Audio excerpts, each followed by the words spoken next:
আমানতটা ফিরিয়ে দাও। হকদার ব্যক্তি বলতে একটা উদাহরণ দিতে চাই, সেটা হচ্ছে যদি আমাদের এই মহল্লার অন্তর্গত যিনি মেম্বার রয়েছেন বা চেয়ারম্যান রয়েছেন, তার কাছে যদি কোনো বিধবা ভাতার কার্ড আসে, যদি কোনো চালের কার্ড আসে, সত্যিকার অর্থে যারা এগুলো পাওয়ার হকদার, যারা আসলেই হকদার, যারা গরিব অসহায় অচল মানুষ, তাদেরকে যদি দেয় তাহলে তার আমানত রক্ষা করা হবে। আর যদি টাকার মাধ্যমে, ঘুষের মাধ্যমে এইগুলো অন্যান্য মানুষের মাধ্যমে বিতরণ করে, তাহলে সে আমানতের খেয়ানত করবে। এটা শুধুমাত্র তাদের ক্ষেত্রে নয়, এটা আপনার ক্ষেত্রেও, আমাদের ক্ষেত্রেও হতে পারে, বিভিন্ন বিষয় হতে পারে। তো আল্লাহ রাব্বুল আলামিন এই দায়িত্ব আপনাকে আমাকে দিলেন, আদেশ করলেন আমানত হক যেটা, যার যে প্রাপ্য সেটা তাকে বুঝিয়ে দিতে হবে।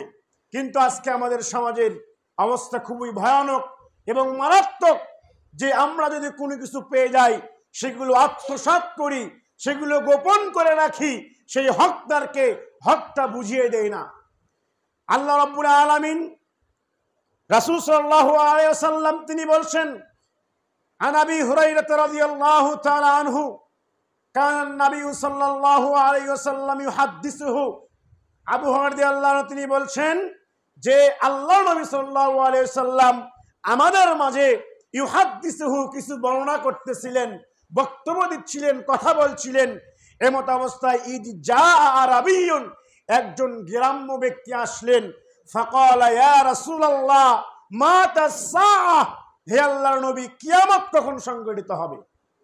এসে প্রশ্ন করলেন যে কিয়ামত কখন সংঘটিত হবে?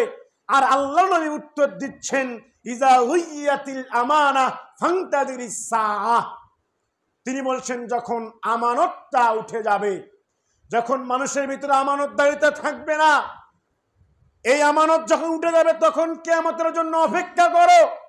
তখন আল্লাহর নবীকে বলছেন কিভাবে অপেক্ষা করবো, আমানত উঠে যাবে কিভাবে বুঝবো?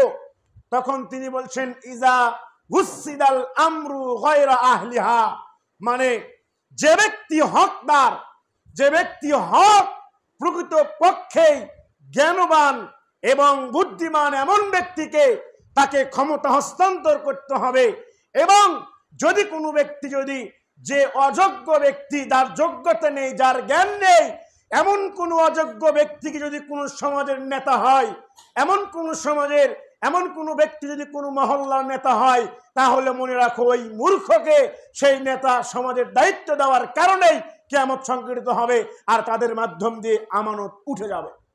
তার মানে আমরা বুঝতে পারলাম সমাজ চালাতে হলে বিভিন্ন ব্যক্তিবর্গের প্রয়োজন রয়েছে, কিন্তু এই ব্যক্তিবর্গ নির্ধারণ করতে যে, নির্বাচিত করতে গিয়ে যদি আপনার আমার মতন, যদি যারা জ্ঞানবান ব্যক্তি, যারা প্রাপ্য ব্যক্তি, হকদার ব্যক্তি, তাদেরকে দায়িত্ব দিতে না পারি, যদি অমূর্খ, যারা মূর্খ, যারা ইসলামের জ্ঞান নেই, যারা ভালো মন্দ যাচাই বাছাই করতে পারে না, এমন অদক্ষ ব্যক্তিকে দায়িত্ব দিলে তখন হবে আমানতের খেয়ানত।